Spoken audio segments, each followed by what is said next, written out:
우리가 금년 새해를 시작한 지가 불과 엊그제 같은데 참 한 해가 날아가는 것처럼 신속히 지나갔습니다. 하늘이 열리고 하나님의 영광의 빛이 이 땅에 임한 오늘 거룩한 성탄의 날에 우리 하나님을 사랑하고 경배하고자 이 자리에 모인 사랑하는 성도 여러분의 가정에 우리 하나님의 성탄의 축복인 임마누엘의 축복, 하나님이 함께 하시는 복, 하나님의 평강이 함께 하시는 그런 귀한 은혜가 있게 되기를 축원합니다. 우리 성탄을 맞이해서 한번 옆 사람과 한번 인사 한번 하면 좋겠어요. 주님의 은총이 성도님과 함께 하기를 빕니다. 하나님의 사랑과 주님의 평강이 성도님과 함께 하기를 바랍니다. 같이 한번 인사하겠습니다. 오늘 성탄을 맞이해서 왕으로 나시니가 어디 계시냐라고 하는 질문을 여러분에게 던지고자 합니다. 그동안 하나님께서 인생들을 향해 던지신 6가지의 질문에 대해서 우리가 보았습니다. 오늘은 이제 동방의 박사들이 지난날 우리들에게 던졌던 질문, 유대인의 왕이 오셨는데 그분이 오늘 과연 어디 계시는가?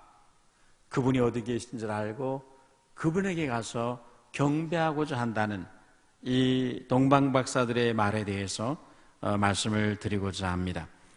머나먼 동방으로부터 오래전부터 메시아를 기다리며 대망하며 그 오실 날을 고대하던 그 하나님의 메시아를 보내실 때는 무엇인가 하늘에 징조가 있을 것이라는 믿음을 가지고 깨어서 하늘의 징조를 살피던 동방의 박사들이 어느 날 야곱의 별이 움직이는 것을 보면서 이제 그 별을 따라 예루살렘까지 왔습니다. 그들은 바벨론 지역에서 천문학을 연구하던 이방 학자들이었습니다. 그들이 살던 바벨론 땅은 지난날 유태인들이 포로로 잡혀가서 70년 동안이나 포로 생활을 하던 지역입니다. 그곳에 간 유태인들은 회당을 지어놓고 구약의 말씀을 연구하며 거기서 전파를 했습니다.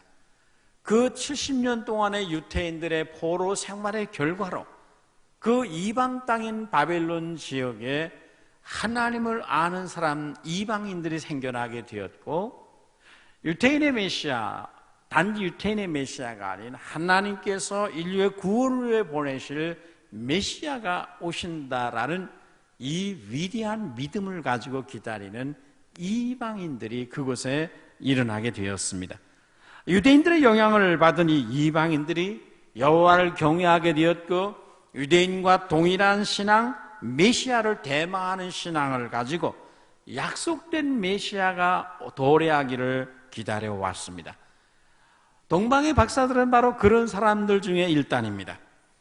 그들은 한 별이 야곱에게서 나오며 한 홀이 이스라엘에게서 일어날 것이라고 하는 민수기 24장의 예언의 말씀대로 하나님이 약속하신 메시아가 이 땅에 출현할 때는 하나님께서 무엇인가 하늘의 기이한 징조를 보일 것이라는 믿음을 갖게 되었습니다.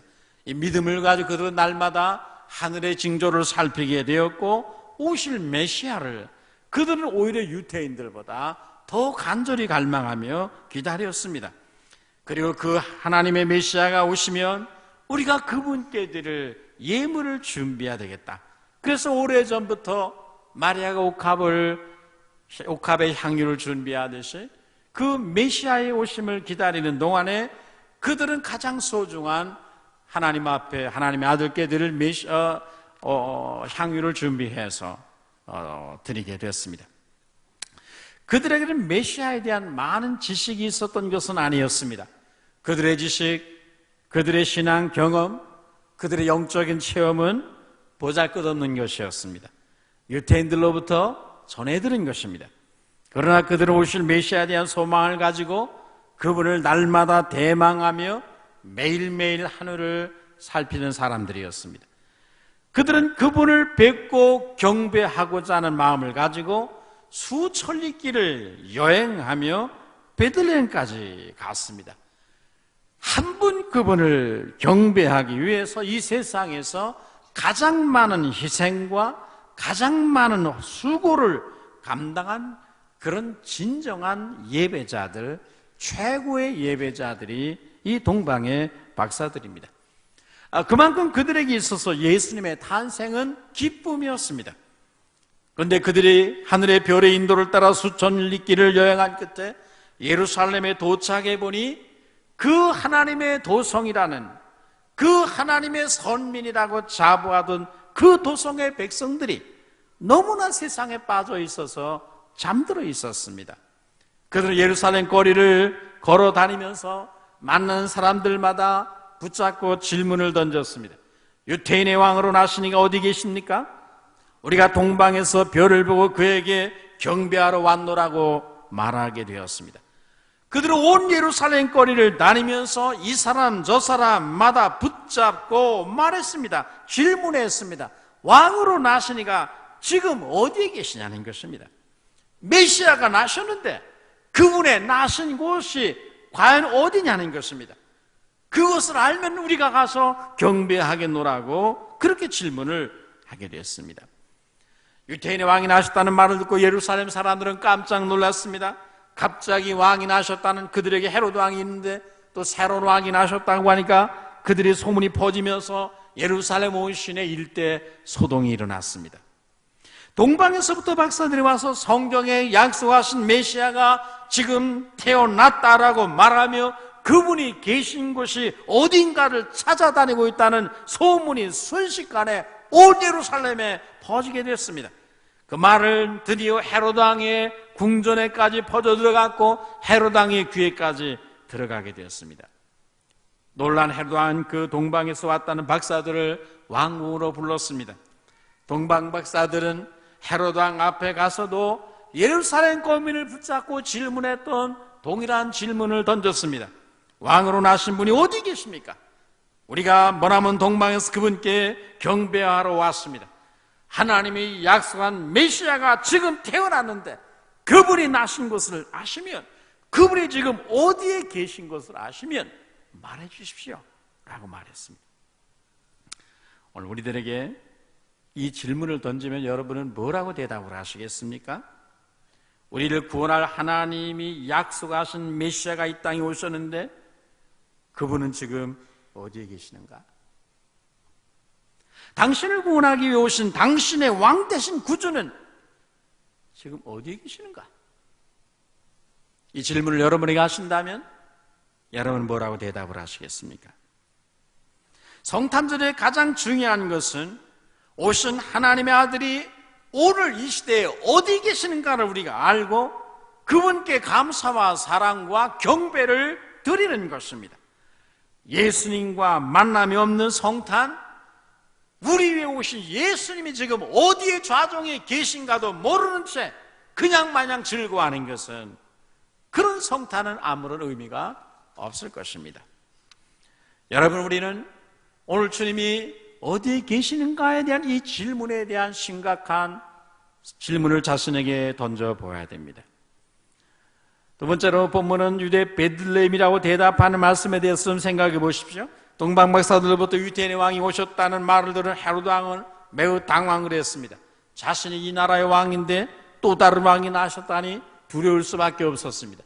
물론 그는 동방 박사들이 말한 그 유태인의 왕이라는 존재가 구약에서 예언한, 선지자를 통해 예언한 그리스도라는 것을 명확히 알고 있었습니다. 그래서 헤로드 왕은 즉시 대제사장들과 성경 박사들인 서기관들을 불러 모았습니다. 그리고 그들에게 물었습니다.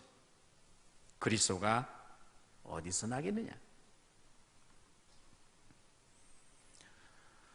그러자 그들은 조금 또 주저함 없이 대답했습니다. 유대 베들레헴입니다. 선자들이 유대 베들레헴에서 메시아가 오신다고 예언을 했습니다. 메시아가 오셨다면 그분은 분명히 베들레헴에 계십니다. 이것이 대제사장과 서기관들의 대답이었습니다. 그들은 지식적으로 유태인의 왕이 어디서 나실 것인가를 정확히 알고 있었습니다. 구약의 예언을 달달 외우는 그들은 베들레헴에 나실 것이라는 정확한 사항을 말했습니다. 그들은 확신했습니다. 메시아는 분명히 베들레헴에 오신다, 나신다. 이것이 대제사장과 서기관들의 확신이었습니다. 대제사장과 서기관들을 통해서 헤롯 왕은 그리스도가 베들레헴에 나신 것을 알았습니다. 그래서 그는 박사들을 조용히 불러서 왕은 베들레헴에 나셨으니까 베들레헴으로 가라. 그곳에 가서 새로 태어난 왕을 찾아 만나보고 내게도 알려주라. 그러면 나도 가서 그분께 경배하겠노라. 그렇게 말하며 보냈습니다. 이상한 것은, 이해할 수 없는 것은 대제사장이나 서기관들이나 헤롯 왕, 그리고 소동을 일으킨 예루살렘 성 사람들 가운데 베들레헴에 하나님의 메시아가 오셨다는 것을 알고도 그리로 달려간 사람이 단 한 명도 없었다는 사실입니다. 이것은 역사적으로 최고의 충격적인 사실입니다. 그들 중에 한 사람도 그토록 성경을 잘 안다는 박사들이 그토록 선지자의 예언의 글을 외우는 그런 대제사장들과 선지자들이 예루살렘의 거민들, 그들이 하나님의 선민이고 그들은 메시아를 기다리며 산다고 자부하던 그들이 어떤 사람도 지금 하나님의 아들이 베들레헴에 탄생했다는 말을 듣고도 한 사람도 그리로 경배하기 위해서 달려가지 않은 것입니다. 오신과 함께 달려가 경배한 것은 예루살렘 거민이 아니라 성경 박사들이 아니라 머나먼 동방의 수천리길을 여행해온 동방 박사들과 베들레헴 근처에서 밤을 지새우며 양을 지키던 몇 명의 목동들 뿐이었습니다. 우리에게 중요한 것은 무엇입니까? 오늘 우리의 왕이 어디에 계시냐는 것입니다. 그리고 그분을 진정으로 경배하고자 하는 갈망이 베들레헴 근교의 목장의 목동과 동방 박사들이 갖고 있었던 그 경배하고자 하는 마음이 오늘 이 시대를 사는 우리들, 하나님의 자녀들이라고 자부하는 우리들 속에는 그 마음이 정말 있는가 하는 이것이 우리에게 있어서 가장 중요한 문제입니다. 여러분, 우리 위에 나신 주님은 오늘 어디에 계십니까? 여러분은 그분이 오늘 어디에 계신가를 알고 계십니까? 그리고 우리를 위해 오신 그분을 정말 경배하고자 하는, 그분 앞에 엎드려 최고의 경배를 드리고자 하는 겸손과 사랑과 갈망이 오늘 이 자리에 나와 있는 우리의 마음속에는 있는 것인가 하는 것입니다. 이 시대에 주님 어디 계실까요? 우리 모두가 성탄에 우리를 위해 아버지께서 아들을 보내셨다 말하고 하나님의 아들 아기 예수께서 이 땅에 나셨다고 말하는데 오늘 그러면 그분은 과연 어디에 계신가요? 왕궁이나 호텔에 계실까요? 아니면 가난한 사람들의 뒷골목에 계실까요? 아니면 저 하늘 보좌에 홀로 좌정하여 거기 계실까요? 주님은 오늘 이렇게 말씀했습니다. 하나님의 나라 여기 있다 저기 있다 못하리니 하나님의 나라 너희 마음속에 있느니라. 하나님의 나라, 하나님의 임재와 통치를 상징하는 것이거든요. 물론 하나님은 하나님의 보좌에 좌정하십니다. 동시에 그는 이 땅에 임재하십니다. 어디에 임재하십니까? 너희의 마음이라. 근데 여기 너희가 누굽니까? 이 세상 모든 사람의 마음을 말하나요? 그렇지 않습니다. 주님은 그 유명한 산상수훈을 시작하시면서 이렇게 말씀했습니다. 심령이 가난한 자는 복이 있나니 천국이 저희 것입니다. 천국은 주님이 임재하여 마음을 다스려 주시는 것을 말하는데 그 마음이 어디는 가난한 마음이에요. 주님은 어디 계시는가? 심령이 가난한 사람, 그냥 세상적으로 물질적으로 가난한 사람의 마음이 아니라 심령이 가난한 자의 마음에 계신단 말이죠. 마음이 가난한 자의 그 마음이 바로 예수님이 임하여 계신 구유란 말이죠. 여러분, 심령이 가난한 마음이는 어떤 마음입니까? 물질이 가난한 자들에게 임하시는 것이 아니라 마음이 가난한 자들에게 임한다고 했는데 주님이 오늘 이 시대에 어디 계시는가? 심령이 가난한 자들, 십자가의 사랑 앞에 깨어지고 부서진 마음을 가진 사람들의 마음속에 주님이 임하여 계신다 이 말입니다. 단순히 상처받은 마음에 주님이 계십니까? 아닙니다. 하나님 앞에서 자신의 연약함과 부족함을 알고 애통하며 겸손한 마음, 자신에게는 하나님 앞에 설 수 있는 의의가 없음을 알고 주님의 의의를 옷 입고자 그분을 갈망하고 사모하는 마음, 그 마음이 바로 주님이 복 있다고 말씀하신 마음이 가난한 자들이고, 주님은 어디 계시는가? 천국은 어디에 임하시는가? 바로 그런 마음에 임하신단 말이죠. 그 마음에 예수님이 오늘 임하여 계십니다. 주님은 그런 마음을 가진 사람들의 모인 공동체에 찾아오십니다. 그 공동체에 주님의 광채를 나타내시고 그 공동체를 주님이 다스려 주십니다. 여러분, 오늘 이 아침에 우리의 마음은 가난한 마음인가? 그분의 사랑과 은총 앞에 깨어지고 부서진 겸손한 마음인가? 오늘 우리의 이 예배 모임은 주님을 갈망하는 사람들의 모임인가? 그냥 종교적인 습관에 따라 모이는 사람들의 공동체인가? 오늘 이 자리가 그 심령이 가난한 사람들이 모인 그런 공동체가 되어서 여기 우리 주님이 임재하시고 이곳이 바로 우리 주님이 누워 계신 구유와 같은 그런 거룩한 곳이 되기를 주의 이름으로 축원합니다. 주님은 요한일서 4장 16절에서 이렇게 말씀을 했습니다. 하나님은 사랑이시라. 사랑 안에 거하는 자는 하나님 안에 거하고 하나님도 그의 안에 거하느니라. 하나님이 어디 계십니까? 하나님이 어디에 거하시나요? 사랑이 있는 곳에 좌정하신다고 했습니다.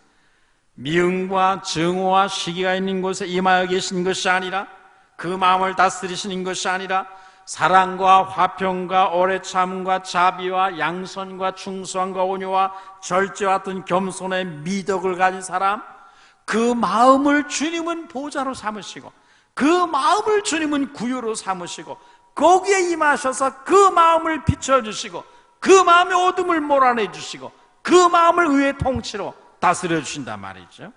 우리의 마음이 예수님이 계신 베들레헴의 말구처럼 되고 우리 공동체가 주님이 임하여 계신 베들레헴의 구유처럼 되어서 여기 주님의 영광으로 가득하게 되기를 주의 이름으로 축원합니다. 이제 주님이 어디 계신가 한다면 우리가 해야 될 일은 무엇입니까? 왕이 어디에 나신 것을 알았다면 이제 우리는 그분을 경배하러 달려가야 합니다. 말씀드린 대로 놀랍게도 대제사장과 서기관들 중 그들이 그토록 메시아를 기다리는 하나님의 선택받은 자녀라는 것을 그토록 자부심을 갖고 살았던 예루살렘 거민 중에 예수님이 베들레헴에 나신 것을 알면서도 달려간 사람은 단 한 명도 없었습니다. 그들은 너무나 세상에 빠져 있었고 자기 일에 너무나 바빠서 오신 왕을 예배하고 경배하고 모셔드린 일에는 관심이 없었습니다. 메시아가 나셨다는 그 말이 그들의 마음에 아무런 기쁨이 되지 않았습니다. 아무런 감동이나 감격이나 기쁨을 주지 못했습니다. 그들은 무감각하고 그들의 마음은 차갑게 굳어 있었습니다. 그들의 마음이 도대체 움직이지 않았습니다. 아무도 오신 왕을 향해서 베들레헴 쪽을 바라보지도 않았고 베들레헴 쪽을 향해서 발걸음을 옮기는 사람도 없었습니다. 그들은 위선과 형식으로 가득한 명목상의 종교인들에 불과했습니다. 아무리 많은 지식을 갖고 있다 할지라도, 아무리 많은 경험과 아무리 많은 성경을 달달 외우고 있다 할지라도 그들은 명목상의 종교인들이었습니다.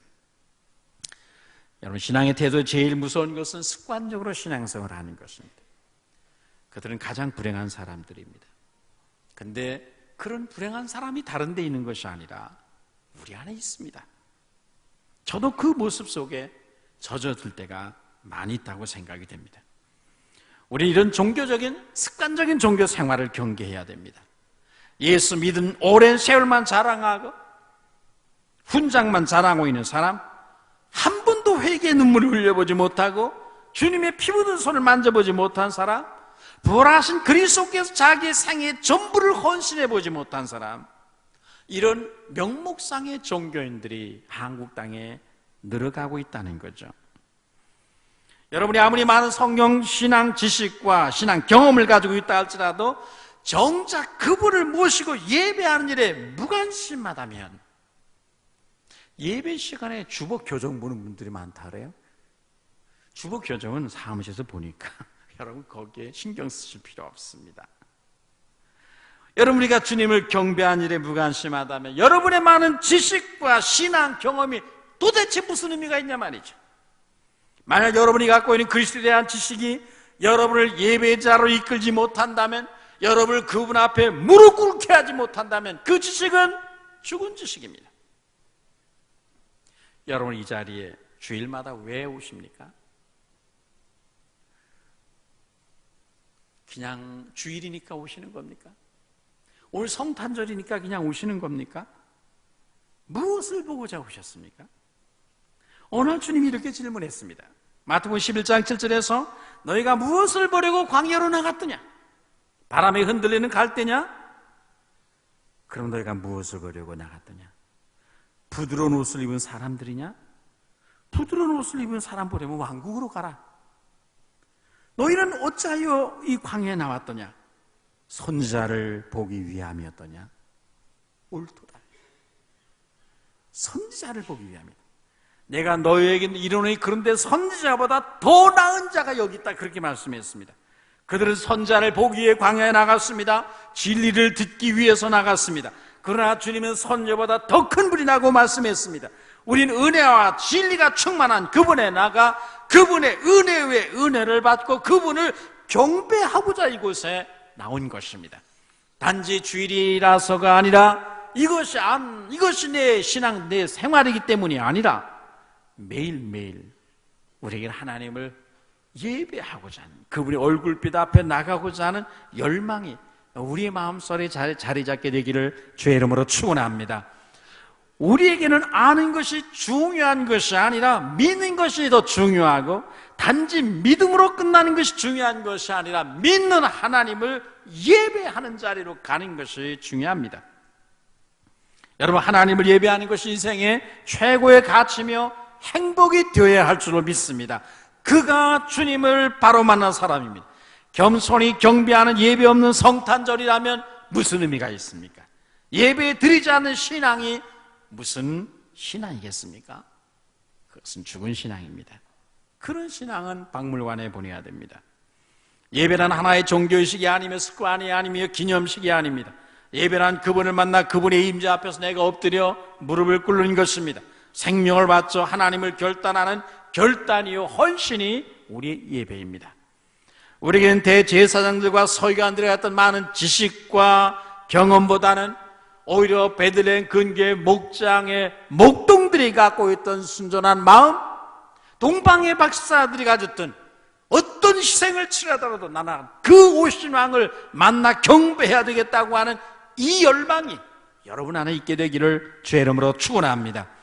동방 박사들의 신앙은 비록 그들의 성경 지식은 겨자씨만한 것이었습니다. 그들이 성경을 얼마나 알았어요? 몰랐습니다. 그러나 잠자는 신앙은 아니었습니다. 형식적인 죽은 신앙이 아니었습니다. 비록 겨자씨만한 믿음이었지만 그 믿음을 가지고 오실 왕을 만나기 위해 수많은 희생을 치르며 수천리를 본토와 친척 아버지 집을 떠나 여행을 순례길에 올랐습니다. 그들은 오신 주님을 만나 그분께 경배하기 위해서 그들이 할 수 있는 모든 것을 다했습니다. 솔로몬의 지혜를 듣기 위해서 바쁜 정사를 뒤로 미루고 수많은 예물과 수행원들을 거느리고 예루살렘까지 올라갔던 스바 여왕처럼 그들은 오신 왕께 단 한 번의 경배를 드리기 위해서 머나먼 바벨 땅에서부터 바벨론 땅에서도 예루살렘까지 그리고 다시 베들레헴까지 수천리 길을 여행했습니다. 장사하기 위해서가 아닙니다. 돈을 벌기 위해서 간 것이 아닙니다. 오신 왕을 뵙고 그분께 한 번 엎드려 무릎 꿇기 위해서 그 많은 희생을 치루었습니다. 강을 건너고 산을 넘고 모래사막을 지나 수천리 길을 가고 또 갔습니다. 강의 위험과 사막의 위험과 강도 위험과 죽음의 위험을 각오해야 하였습니다. 여러분, 그들이 마침내 베들레헴 말구에 누워 계신 아기 예수님을 뵙고 그 앞에 엎드려 경배 드릴 때 그들의 감격이 얼마나 컸겠습니까? 그날은 그들의 생에 있어서 최고의 날이었습니다. 그날의 감격과 거룩한 기쁨을 그들은 평생 동안 잊을 수 없었을 것입니다. 그분 앞에 엎드려 그분께 드리려 준비해온 예물을 꺼내 그분 앞에 드렸습니다. 그리고 그분을 만나고 온 그 경비한 기쁨과 감격을 가지고 바벨론 땅으로 돌아가서 그들의 아들들에게, 그들의 딸들에게, 그들의 손주들에게, 그들의 죽는 날까지 그날의 기쁨과 그날의 감격을 후대들에게 전했습니다. 여러분, 예수 그리스도가 하나님의 아들이요 여러분의 구주인 것을 믿으십니까? 그러면 그분을 경배하는 일에 최고의 가치를 두시기를 주의 이름으로 축원합니다.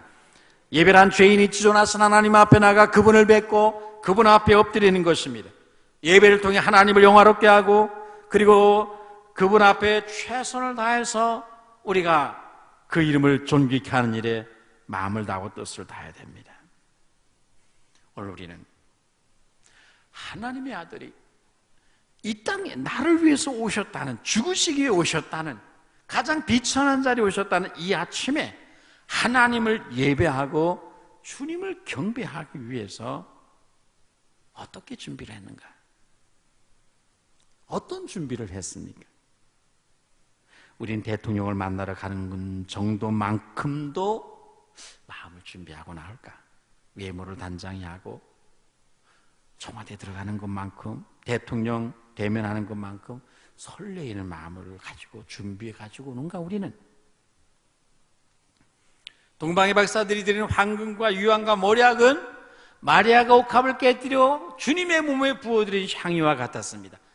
그들이 예루살렘에 도착해서 황급히 그 예물들을 구한 것이 아닙니다. 그들이 오랜 동안 믿음을 가지고 어느 날인가 하나님의 징조가 나타나면 우리는 그 징조를 따라갈 것이다. 그러기 위해서 우리는 오신 왕에게 드릴 예물이 우리에게 있어야 할 것이다. 그래서 그들은 지난날 오랜 세월 동안 그들이 가진 모든 것을 팔아 예물을 준비했습니다.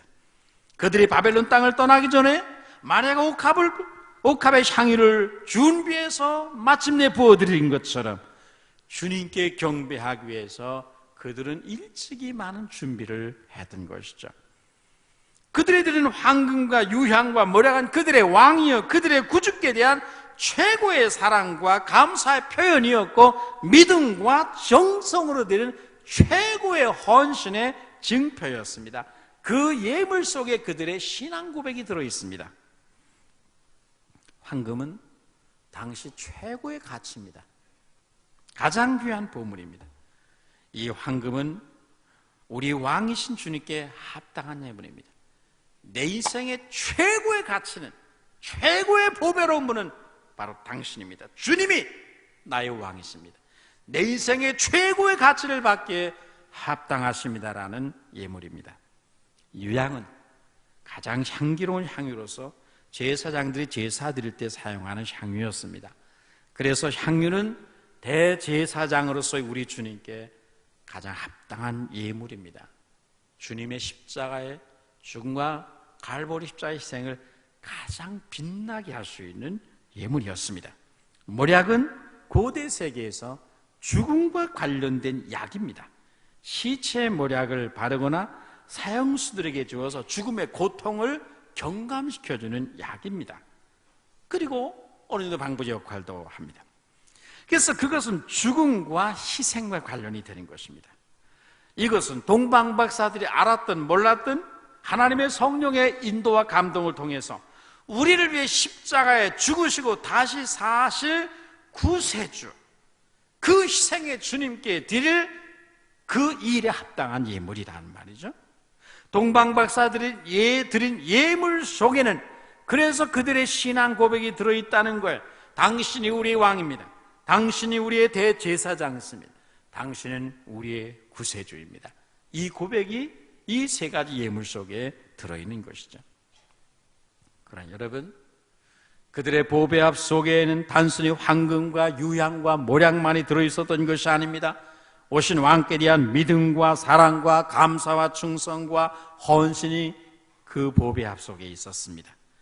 그들의 품에서 보배합을 꺼내 열었을 때 그들은 주님께 그들의 마음을 열고 최고의 기쁨과 최고의 감사와 최고의 사랑을 열어서 최고의 겸손으로 그것을 주님 앞에 드렸습니다. 여러분, 우리는 이 아침에 우리 위에 낮고 비천한 이 땅에 오신, 육신을 입고 오신 우리 주님께 우리는 무엇에다가 우리의 신앙 고백을 담을 것인가? 그것에다가 우리의 사랑과 감사와 사랑을 어떻게 담아, 어떤 고백을 가지고 우리가 주님 앞에 이 예물을 드릴 것인가를 한 번쯤은 생각해 보셔야 됩니다. 어떤 고백을 가지고 예물을 드리겠습니까? 내 인생의 최고의 가치가 주님이라면 거기에 합당한 예물은 무엇일까요? 단순히 황금과 같은 돈만은 아닐 것입니다.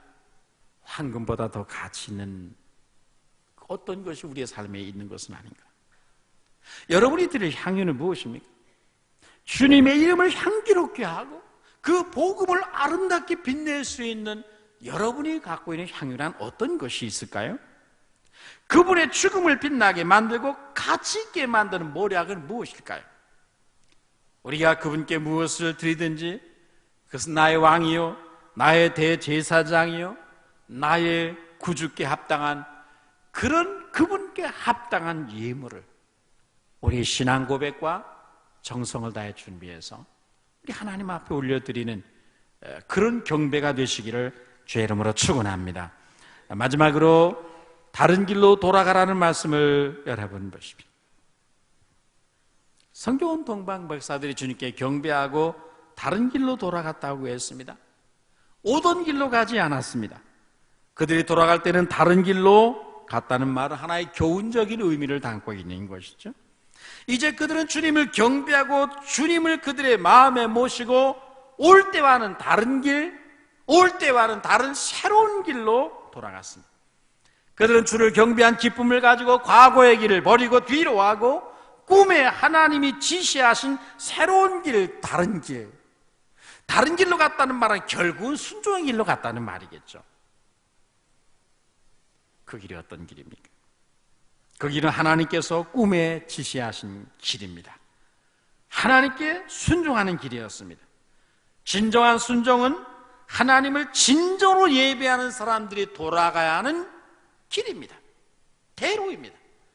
주님을 진정으로 경배하고 돌아가는 사람은 반드시 하나님의 말씀에 대한 절대적인 순종을 드리는 새로운 길을 걷는 인생으로 변화되어 있습니다. 여러분이 오늘 주님을 경배하고 이곳에 올 때와는 새로운 길로 돌아가는 그런 성도들 되시기를 축원합니다. 과거의 길이 아닌 예배하기 전과는 다른 마음의 상태, 하나님을 경배하기 전과는 다른 생각을 가지고 더 높아진 성숙한 영성을 가지고 하나님이 지시하신 그분의 축복과 뜻이 있는 길을 향해서 나아가는 그런 성도들 되시기를 축원합니다. 우리가 돌아갈 길, 내가 갈 다른 길, 하나님이 말씀하시는 새로운 길은 어떤 길입니까? 그 길은 사랑의 길이요, 겸손의 길이요, 우리에게 순종의 길이요, 주를 위해 사는 헌신의 길일 것입니다. 위대한 겸손과 사랑의 왕이신 주님을 본받는 길입니다. 십자가의 자기 부인과 희생의 정신을 가지고 절대적인 충성과 순종의 삶으로 나아가는 길이 바로 우리가 걸어갈 다른 길이고 새로운 길입니다. 하나님이 지시하시는 길입니다. 진정한 성탄인 축하가 무엇입니까? 진정한 성탄 축하는 구습을 쫓는 옛사람을 벗어버리고 새 사람의 옷을 입는 것이고 세상 풍습과 유행을 따라 사는 옛사람의 길에서 돌아서서 성령을 따라 사는 새 사람의 길, 영의 사람의 길로 나가는 것입니다. 우리 모두가 이 성탄의 기쁨과 주를 만난 사랑을 가지고 이런 길로 돌아가서 삶의 현장에서 최고의 헌신이 우리 하나님 앞에 날마다 드려지게 되기를 주의 이름으로 축원합니다. 말씀을 마치면서 어제 성탄 2부 때 베들레헴의 밤이라는 청년부에서 주관하는 밤이 있었습니다. 우리 청년 중에 문단에 데뷔한 조창규라고 하는 청년 시인이 있는데 베들레헴의 노래라는 시를 지어서 낭송하는 것을 들으면서 상당히 마음에 감동을 받았습니다. 하나님이 아주 영감을 주셨구나 그런 생각을 해서 제가 밤늦게 돌아간 그에게 전화를 걸어서 그 시 좀 나한테 다시 보내달라. 그래서 오늘 여러분에게 그 시를 소개하고 싶은 마음이 있었습니다. 베들레헴의 노래. 그가 지은 시는 이런 것입니다. 저 하늘에 수없는 별들이 경배하네. 저 바다에 많은 물들이 달려오네. 야곱의 집을 영원히 다스릴 왕이 나셨네. 베들레헴 너는 유다의 가장 아름다운 노래가 되었구나. 오랜 기다림에 탄생한 하나님의 사랑, 이 밤이 기뻐하는 것은 주가 나심이라.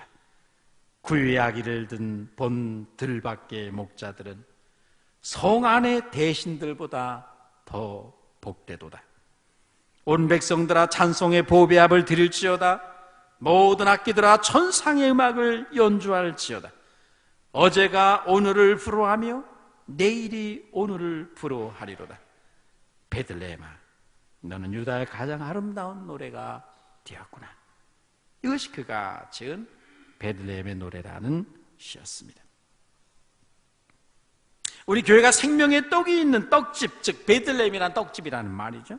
생명의 떡이 있는 떡집이 되어서 여기에 주님이 오시고 여기서 주님을 뵙고 경배하고 예배하고 돌아가는 성도들은 성 안의 대신들보다 더 복되다고 그렇게 말할 수 있게 되기를 주의 이름으로 축원합니다.